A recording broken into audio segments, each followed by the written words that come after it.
I refuse to forgive my family sisters and my parents until they pay me back my inheritance they spent on themselves. I, 25 male, am the youngest of three siblings, 33 female and 31 female. My parents, 63 female and 60 male, are owners of a grocery store that was passed down through my father's side of the family for generations. My grandparents on both my dad and mom's side left me and my siblings each a college trust fund of $100,000. Each of my sisters blew through their money and dropped out of college. Both of them became single mothers to my three nieces, 10 years old, 8 years old, and 7 years old, and came back into work for my parents' store. I was the only kid who didn't work for my parents' business, as I got a job as a landscaper for the summers and after school throughout my entire HS years and saved up about $20,000.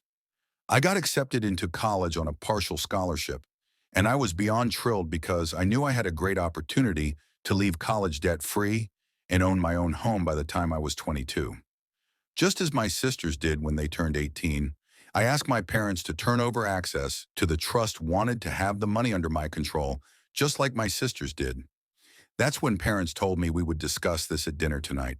So at the dinner, my whole family was there, including my nieces. When it was time to talk about my trust, my dad and mom asked me if I would consider holding off on accessing the trust for 2 years, as they had to use some of the money to cover some of the healthcare and living costs of their grandkids, and also pay off a lawsuit that my sister Gloria received for a DUI. I asked how much they used, and my mom said there is currently $5,000 left in the account.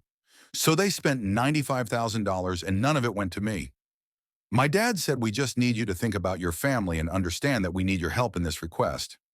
I said, "Isn't it great that everyone benefited from this money besides the person it was intended for?" Gloria and Lori got to go to college and travel the world with their money, while with my money, I got to pay for all their mistakes. My last words to my family were that this was not a request, as the decision was already made, and I moved out and left. I still went to college as I had a partial scholarship, and over those years, I used the money I had in my savings to start my own landscaping business, which employs 6 guys, and we are doing great. I never got a chance to spend any of the money my grandparents left for me, as my parents never built back up the trust. 2 years ago, I found out from my lawyer when I sent in a formal request to access the trust that the current balance was $3,456.13, less than the $5,000 my parents told me about. My sisters and parents have tried to reconnect throughout the years, but I have always resent every gift, letter, and invitation they have sent me back to them. I am getting married next month, and fiancé wants to meet my family and help me close this chapter in my life. My fiancé wants me to forgive and move on, as I haven't spoken to them in years. But Reddit am in the wrong for telling my fiancé sorry, but I cannot move on from this.